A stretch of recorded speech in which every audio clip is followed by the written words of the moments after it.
हलवे तो हमने बहुत तरीके से बनाए हैं और खूब खाए भी हैं, लेकिन आज बहुत सारी डिमांड के बाद मैं लेकर आई हूँ गाजर का हलवा, बिल्कुल हलवाई वाली स्टाइल में, जो शादी पार्टियों में मिलता है।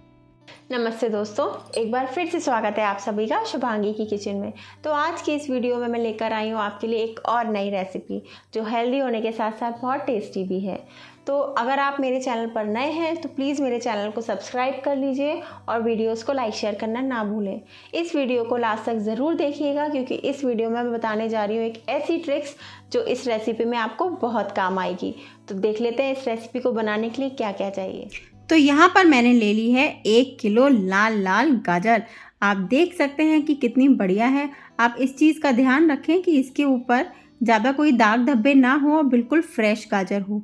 जितनी लाल होगी उतना ही हलवा मीठा बनेगा। तो आप देख सकते हैं जब मैं इसको छील रही हूँ तो गाजर कितनी लाल निकल रही है। अगर आपको हलवाई वाला हलवा बनाना है तो लाल गाजर लीजिएगा, जो ऑरेंज वाली होती है ना उसको बिल्कुल नहीं लेना है। तो यहाँ पर 1 किलो गाजर मैंने लेकर इस तरह से पील आउट कर दी है। तो आप देख सकते हैं सारी गाजर पील आउट करने के बाद मैंने धो भी ली है। अब बारी आती है इनको ग्रेट करने की। तो ग्रेटिंग के लिए मेरे पास यहाँ बहुत सारे ऑप्शंस अवेलेबल हैं। तो आप देख सकते हैं यहाँ पर ये बारीक वाला है, मीडियम साइज़ वाला है और मोटा वाला भी है। तो आज मैं बिल्कुल मीडियम वाले से ही ग्रेट करने जा रही हूँ। इससे क्या होता है, दाने बहुत ही सही रहते हैं, ना ज़्यादा बारीक होते हैं और ना ज़्यादा मोटे। मोटे होते हैं दाने अगर गाजर के तो फिर हमको उसको गलाने में बहुत टाइम लग जाता है। तो मीडियम वाले से इसी तरह से हम सारी की सारी गाजर ग्रेट कर लेंगे। आप देख सकते हैं कि इसके दाने किस तरह से ग्रेट होकर आ रहे हैं। ग्रेट हुई गाजर में रस जो निकलता है ना, उसको बिल्कुल भी निचोड़ना नहीं है हमको। हलवे के अंदर अगर ड्राई फ्रूट्स ना हो तो उसका मज़ा ही नहीं आता। तो मनपसंद ड्राई फ्रूट ले लिए हैं मैंने और एक पैन लिया है। अब उस पैन के अंदर मैं डाल रही हूँ 4 बड़े चम्मच भर के घर का देसी घी। जो घी वाला टेस्ट होता है ना, उससे बहुत ही अच्छा टेस्ट आता है। तो ये देखिए, घी डालने के बाद जैसे ये थोड़ा सा गर्म होने लग जाएगा, यहाँ मैं काजू बादाम लिए हैं जिसको पहले से चॉप कर लिया है। और इसकी क्वांटिटी आपके ऊपर डिपेंड करता है, अगर आप ज़्यादा खाना चाहें तो ज़्यादा भी डाल सकते हैं। इसको 1 मिनट हम इसी तरह से फ्राई करेंगे और बचे हुए घी के अंदर जो हमने गाजर ग्रेट करके रखी थी ना, उसको एज इट इज़ डाल देंगे। लेकिन जब आप डालें तो इस बात का ध्यान रखें कि हमारा पैन में जो गैस चल रही है उसकी फ्लेम बिल्कुल मीडियम पे ही हो, ज़्यादा हाई पे नहीं हो। तो इस बचे हुए घी के अंदर हम गाजर को थोड़ी देर इस तरह से भूनने वाले हैं। जब आप घी के अंदर गाजर को भून कर डालेंगे तो उसका टेस्ट बहुत अच्छा आता है। ये हलवाइयों वाली ट्रिक है। अगर आप सादा ही गाजर को लेकर उसके अंदर दूध डाल के पका देंगे तो टेस्ट इतना शानदार नहीं आता। तो जो हलवाई लोग होते हैं ना, उनका सीक्रेट तरीका है, ये मैंने उन्हीं से पूछ के पता किया है। और अब हम इसको अच्छे से 10 मिनट तक इसी तरह भूनकर पका लेंगे। और गाजर को गलाने के लिए हम यहाँ पर एक प्लेट ले रहे हैं जिसको मैं 2-2 मिनट ढककर पकाऊंगी और बीच बीच में चलाती रहूंगी। मैंने यहाँ पर कोई भी पानी नहीं डाला, फिर भी आप देख सकते हैं गाजर का कितना ज़्यादा जूस निकल रहा है, क्योंकि स्टीम की वजह से जल्दी से गल रही है। तो जितना भी इसके अंदर मॉइस्चर है वो रिलीज़ कर रही है। तो आपको इसको बीच बीच में चलाना है और इसी तरह से ढककर 2 से 3 बार इसको पकाना है। आप 2-2 मिनट के लिए ढककर पकाएंगे तो गाजर बहुत जल्दी गल जाएगी। आपको जब लगे कि इसका मॉइस्चर कंटेंट बहुत कम हो गया है, उस स्टेज पर आपको इसको ढककर पकाना बंद कर देना। आप देख सकते हैं गाजर कितनी खिली खिली लग रही है। अब यहाँ पर 1 किलो गाजर में 1 लीटर हम दूध ले रहे हैं।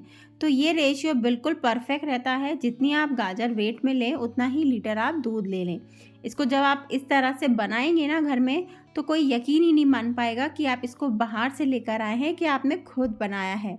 तो इस ट्रिक को ज़रूर फॉलो कीजिएगा। आप देख सकते हैं मिल्क के अंदर बॉयल आना स्टार्ट हो चुका है। इसको हमें इसी तरह से बीच बीच में कंटिन्यू चलाते रहना है, जिससे नीचे ना लगे और कंटिन्यू इसका मिल्क का रेशियो भी कम हो जाए। तो अब बारी आती है शुगर डालने की। तो यहाँ पर मैं 200 ग्राम वज़न में ले रही हूँ चीनी, और 1 कटोरी आप मान सकते हैं। तो 1 किलो गाजर में आपको लगभग 200 ग्राम चीनी लेनी है। तो यहाँ पर मैं ये डाल दिया है और आप देखिए दूध को बिल्कुल मैंने पका लिया, फ्लेम को कम ज़्यादा करके। अब इसको और भी ज़्यादा टेक्स्चरस बनाने के लिए यहाँ पर मैं 1 कटोरी मावा भर के डाल रही हूँ। ये ऑप्शनल है, लेकिन हलवाई जैसा टेस्ट लेना है तो ये डालना बिल्कुल ज़रूरी है। तो आप देख सकते हैं इसको हम कंटिन्यूसली इस तरह से चलाएंगे ताकि मावा अच्छे से मिक्स हो जाए। अब बारी आती है यहाँ पे एक ट्रिक की। इसमें क्या है कि जब भी आप मावा डालें तो उसको स्लो गैस पे ही मिलाएं, जिससे क्या होगा कि जितना भी मावा है वो अच्छे से मिक्स हो जाएगा और नीचे लगेगा नहीं। जब आप इसको हाई फ्लेम पे लगाएंगे तो नीचे लगना स्टार्ट हो जाएगा।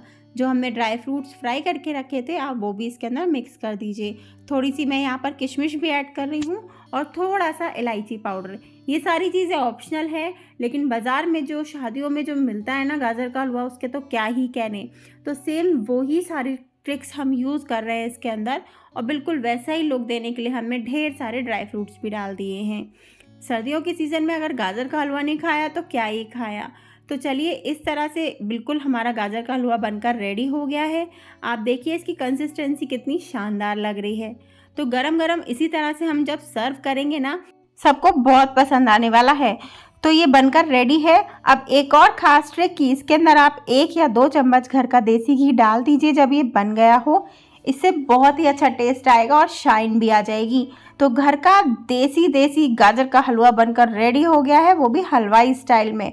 कोई पहचान ही नहीं पाएगा कि ये घर का है कि हलवाई का।